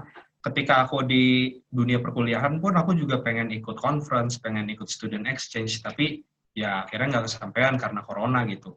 Ya mudah-mudahan corona kelar sebelum aku lulus. Tapi kan kita nggak ada yang tahu nih persisnya selesai kapan. Katanya vaksin baru ditemuin tahun 2021, 2022 gitu. Ya masih lama lah.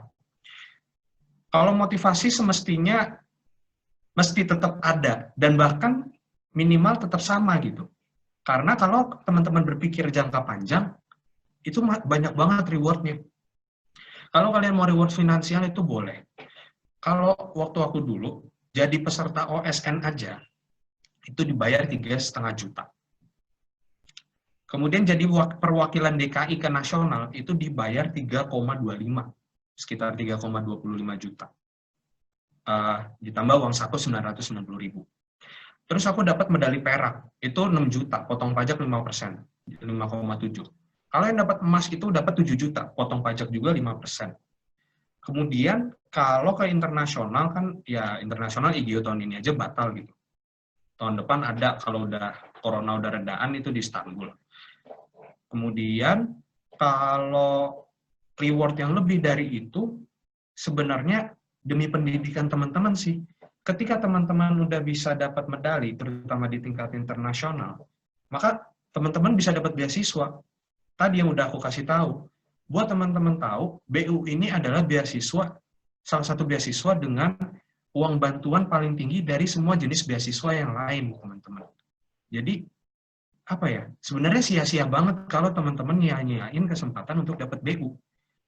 Kalau ikut Olimpiade internasional, itu otomatis dapat, tapi kalau teman-teman ikut Olimpiade dan akhirnya menang di tingkat nasional, itu apa ya, itu teman-teman memang mesti effort juga, walaupun ternyata toh medali itu juga dipertimbangkan. Banyak kok temanku, dia medalinya perak di OSN, emas gitu, itu dia bisa dapat BU.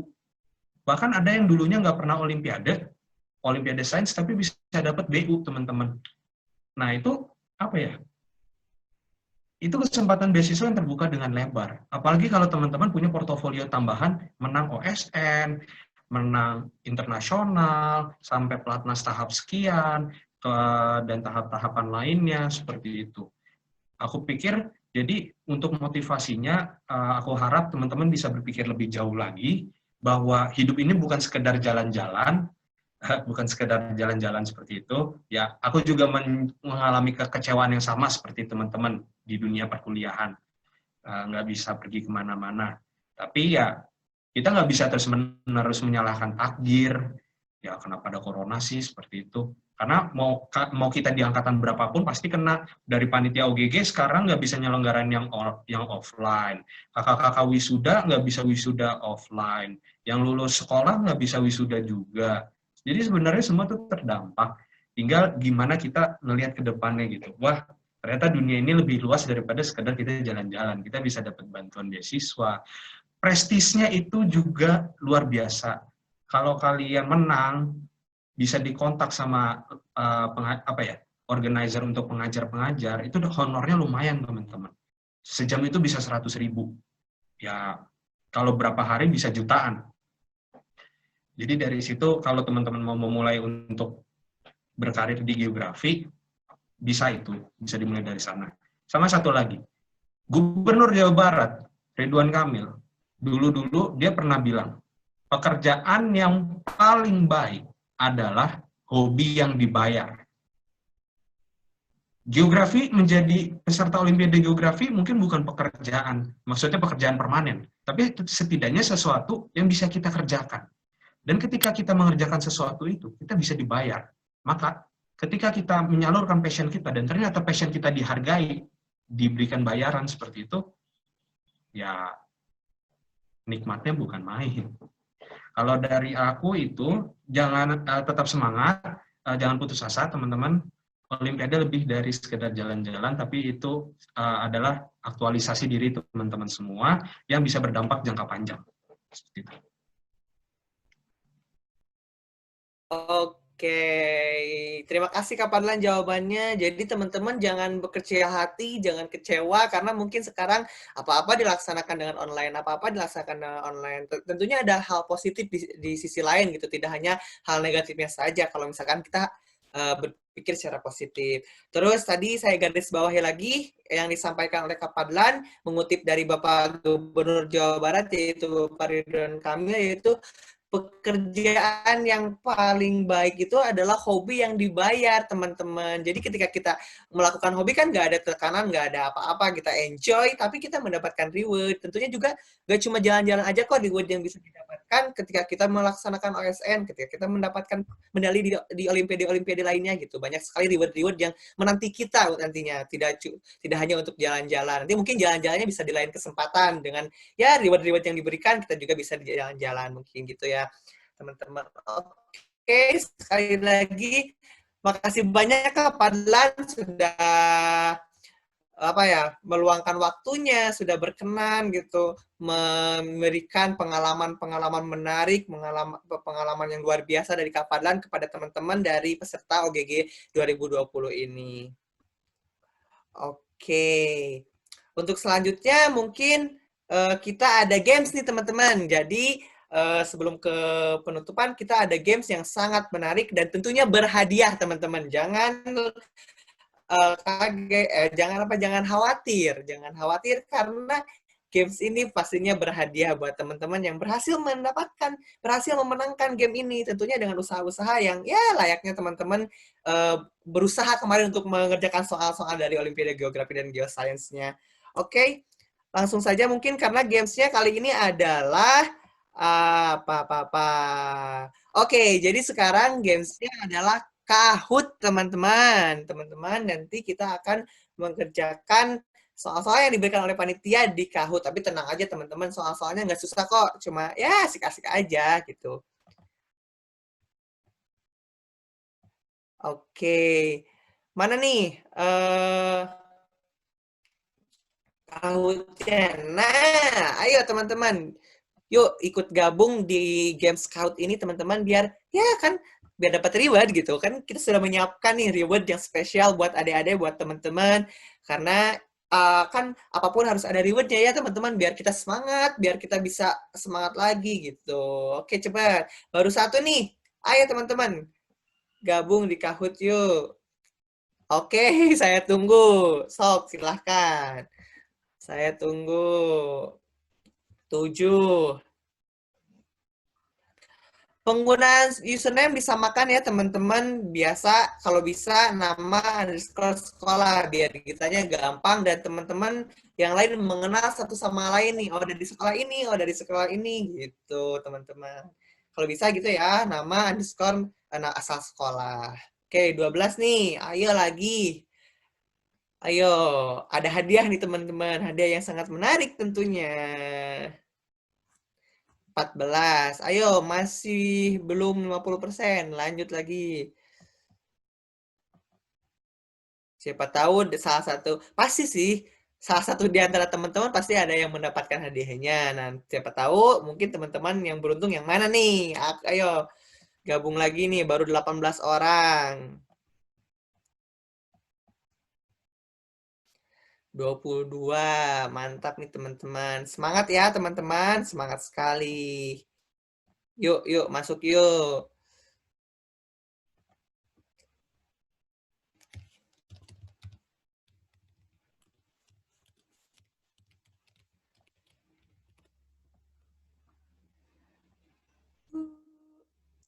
'Mana nih baru 28, baru 50% dari jumlah yang datang nih, dari jumlah yang hadir di OGG Talk ini. Ayo, naik lagi biar biar seru. Biar persaingannya juga tambah semangat gitu untuk bersaingnya. Nih, 28.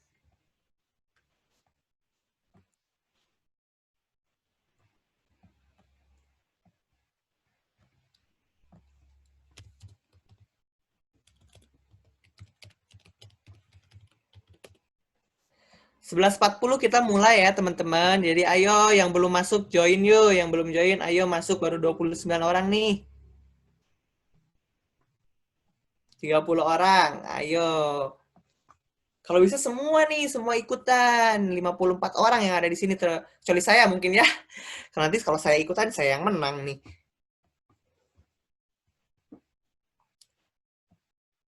31.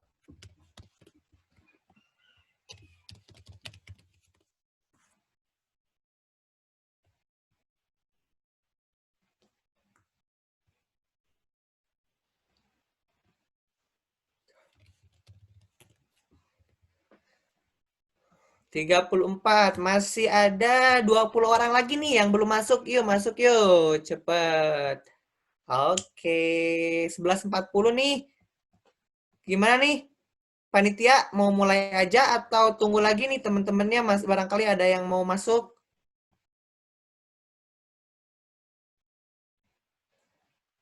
Gimana nih panitia?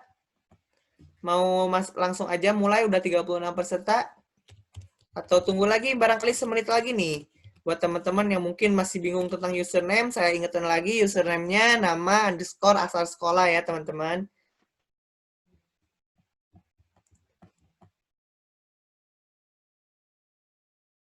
Oke, kata panitianya 11.42 nih teman-teman. Ayo 2 menit 2 menit lagi, teman-teman. Buat masih bingung gimana username-nya, saya ulangi, nama underscore asal sekolah. Baru 36 nih, teman-teman. Ayo. Jangan lupa nih, teman-teman. Ada hadiah yang menunggu teman-teman nih. 3 orang nanti loh yang dapat hadiah ini. 3 orang, teman-teman. Jangan salah.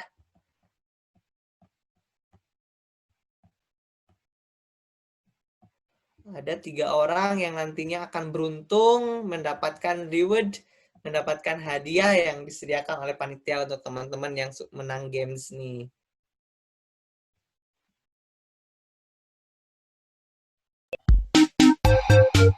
Oke, udah ada musiknya nih.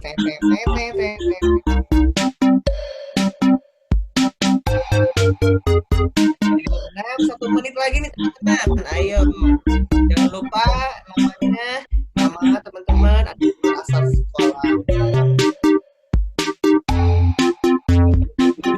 38.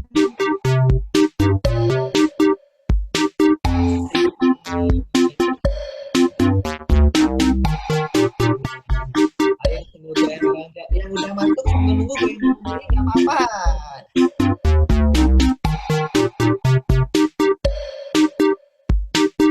Oke, mungkin udah 11.42 panitia kita mulai aja kali ya. Udah 39 orang nih yang masuk. Gimana yang lainnya nih? Nah, 41. 42. 11 orang lagi nih teman-teman.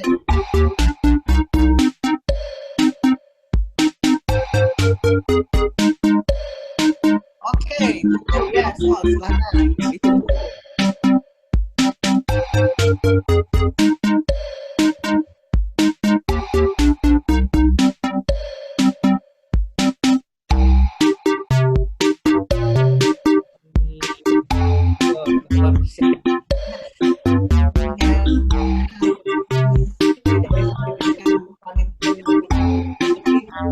Sampai ya pertanyaan yang kemarin dikerjakan di Olimpiade.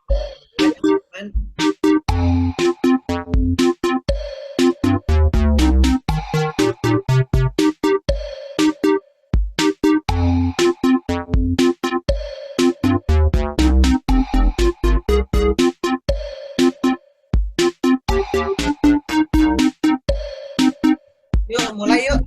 Oke, kembali ya. Udah deh, kayak udah nggak lama nih. 44 orang. Ayo, yuk. Mulai aja yuk. Yuk, mulai yuk. Are you ready, guys? There is 15 question. Nama pembicara sesi geografi. Gampang banget, teman-teman. Awas nih, jebakannya. Oh, jebakannya teman-teman. Ada yang lihat bosan jangan tentu. Oke, dan yang menjawab benar ada 6 orang, kan? Yang 6 orang yang lagi terjebak di kesalahan penulisan, dan ada lagi yang terjebak ke bolak-balik katanya. Lanjut nih, teman-teman. Oke.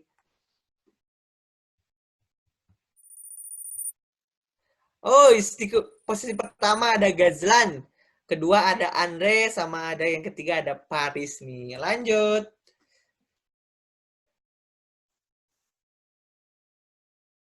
Hari Bumi diperingati setiap tanggal. Gampang banget nih teman-teman. Dari geografi, ada sains, bahkan kita harus tahu dong kapan Hari Bumi. Wah, 25 peserta benar nih teman-teman. Sayang ada ya 8 orang yang mungkin salah klik ya teman-teman. Bukan nggak tahu nih, salah klik lah. Oke, lanjut. Masih Gazlan di posisi pertama, ada Andre, dan ada Fatur di posisi ketiga.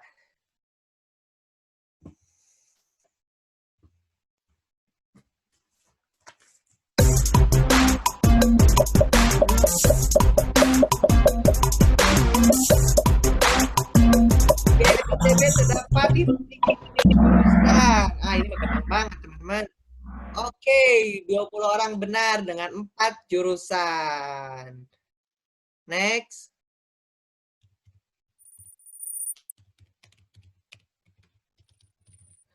Wow, Andre naik tahta. Andre sekarang menduduki posisi pertama dengan Fatur posisi kedua dan Zahir posisi ketiga.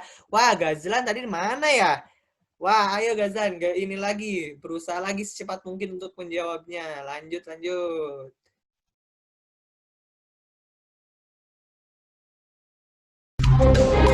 Mana yang berada di Jawa Barat adalah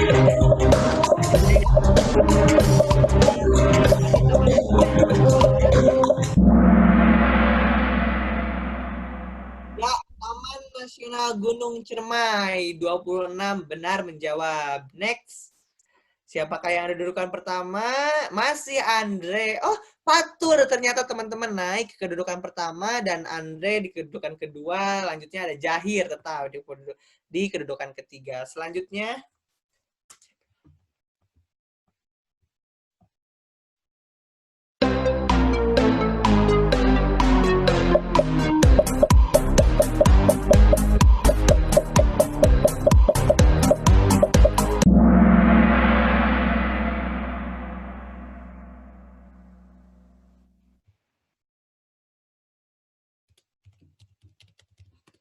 oke. Next, pembicara sesi FITB dari jurusan wah, wah, wah. Dari jurusan saya nih teman-teman, teknik geologi. Oke, next aja teman-teman.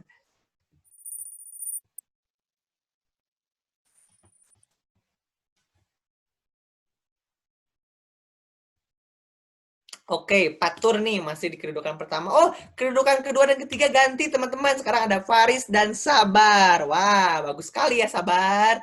Lanjut. Jenis flora khas yang berada di wilayah Asiatis adalah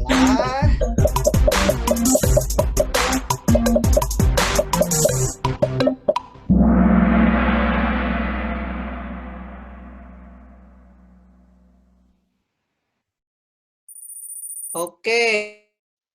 Yang menang ada di kedudukan pertama kembali Fatur. Oke, kedudukan kedua masih Faris dan ketiga masih Sabar. Lanjut.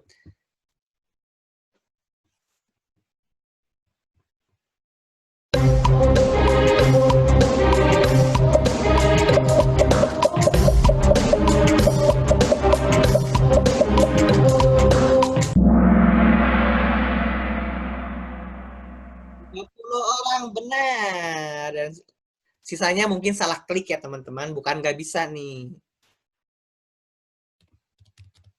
Oke, masih Fatur, Paris, dan Sabar. Masih mereka bertiga nih. Ayo dong teman-teman yang belum naik ke tiga besar, susul mereka. Bisa kok. Yakin bisa, percaya diri. Eksplorasi pertambangan emas di Cikotok dan pemanfaatan PLTP Saluran masuk dalam klasifikasi sumber daya alam ini. Sumber daya alam apa ini?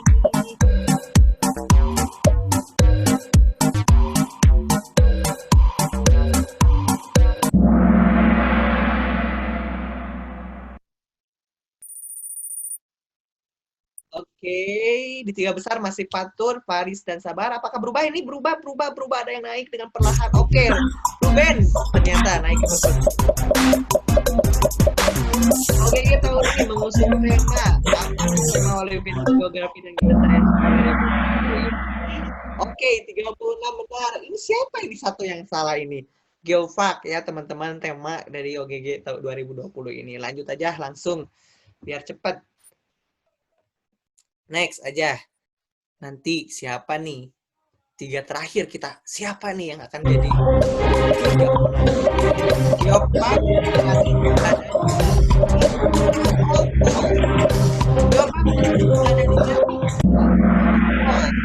Oke, 21 menjawab betul dan 16 menjawab false. Oke. Teman-teman gali lagi ya pengetahuannya tentang geopark yang ada di Indonesia. Banyak sekali geopark yang ada di Indonesia ini, teman-teman. Selanjutnya, ITB baru saja memperingati 100 tahunnya pada bulan Juni. Tahun ada di Oke, 26 menjawab betul dan 9 menjawab false. Jawaban yang benar adalah false. Lanjut. Next aja langsung. Biar nanti kejutan siapa ya nih yang ada di tiga besar.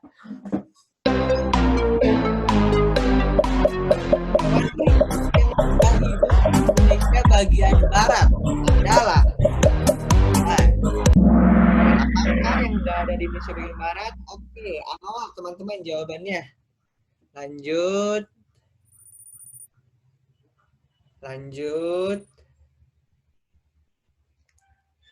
Ibu kota Afghanistan adalah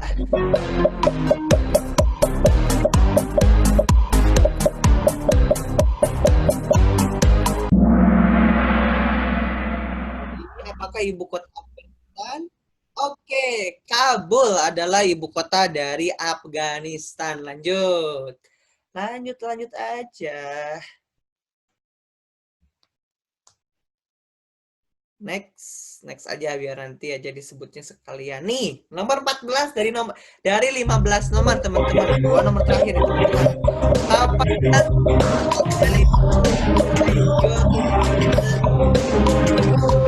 Serbia? Jawabannya false. Beliau mendapatkan IGO di 2017 ya guys, di Belgrade, Serbia. Teman-teman, 2017. Kalau OSN-nya iya, 2016. Beliau mendapatkan perak di OSN. Lanjut.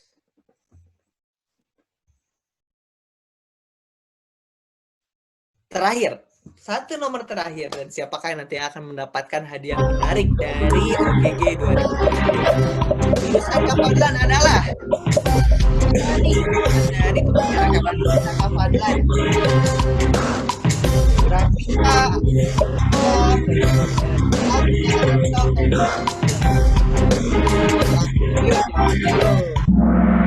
dan jawabannya adalah perencanaan wilayah dan kota. Oke, dan siapakah 3 orang yang beruntung mendapatkan hadiah menarik dari OGG 2020? Yuk langsung aja panitia, kita cek siapa aja ini yang mendapatkan dengan poin 12.525, 13 soal menjawab benar dari 15 soal. Oke, siapakah dia? Oke, Patur yang ada Ruben 1640 dan ada Paris dengan poin 12.520. Wih, tepuk tangan. 3 orang teman kalian yang sudah menjawab cepat dan benar sehingga menduduki 3 besar. Nah, nih buat 3 besar ini, congratulations, teman-teman mendapatkan hadiah dari OGG besar 25.000 masing-masing teman-teman. Alhamdulillah ya, bisa nih ya kota buat chatting nanti teman-teman materi belajar bisa digunakan ya teman-teman. Sekali lagi teman-teman mendapatkan Rp25.000 masing-masing. Oke, buat teman-teman bisa menghubungi Kurnia ya teman-teman untuk mengklaim hadiah yang teman-teman dapatkan. Oke, tolong dong panitia diketik aja di chat, di room chatnya di Kurnia.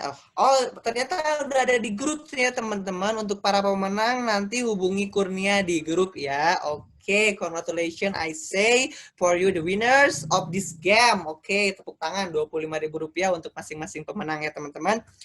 Oke, tadi pemateri sudah menjelaskan materinya dengan sangat baik dan luar biasa tentunya pengalaman-pengalaman beliau, pengalaman Kapadlan selama menjalani OSN, OSK, OSN, OSK, OSP, OSN, dan IGO 2017. Nah, tadi juga dijelaskan bagaimana beliau berjuang dengan keras, bagaimana beliau merakit mimpinya, dan mungkin sampai saat ini kalimat yang beliau katakan yang mungkin bisa dikutip sama oleh adik-adik dan termasuk saya, yaitu jangan pernah berambisi untuk mengalahkan orang lain teman-teman, tapi berambisilah untuk menjadikan sukses diri kita sendiri gitu. Jangan syirik, jangan dengki untuk kesuksesan orang lain.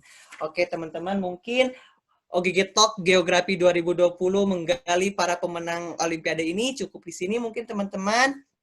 Nah, untuk teman-teman jangan dulu keluar, yuk open cam semua, kita foto bareng dulu. Yuk open cam yuk.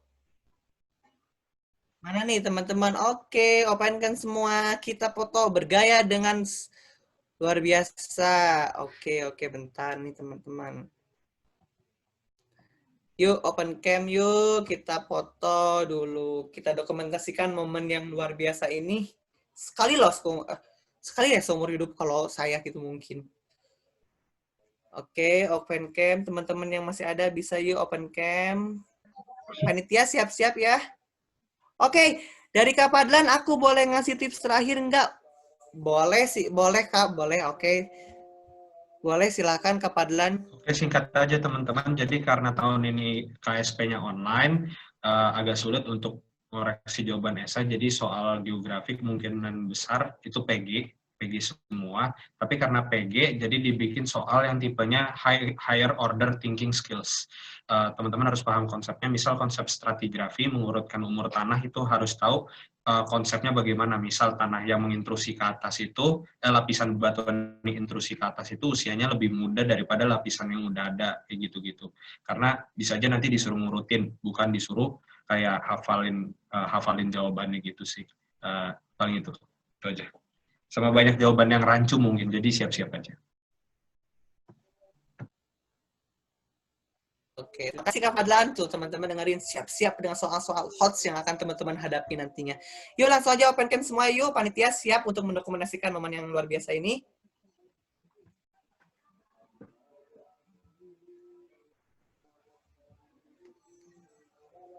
Oke, panitia sudah siap?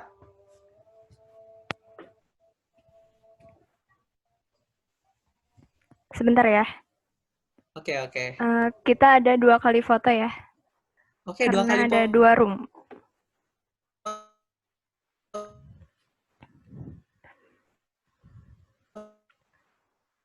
Yang pertama 1, 2, 3.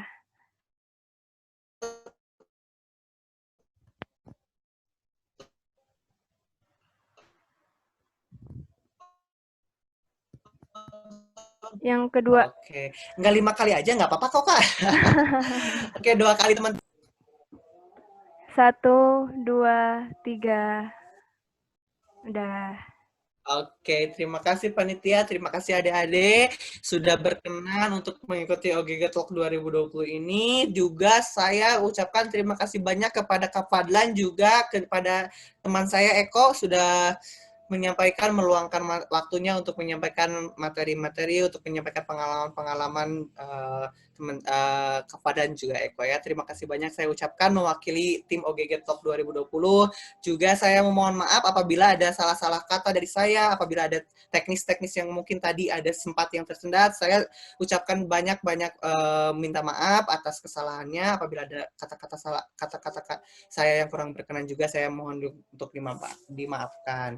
Oke. Dan jangan lupa nih teman-teman, ada acara lagi tentunya dari OGG ini. Jangan lupa untuk menyaksikan virtual Geotour tanggal 25 ya teman-teman. Jangan sampai lupa, dicatat diagendakan di handphone teman-teman yaitu tanggal 25 dengan acara virtual Geotour.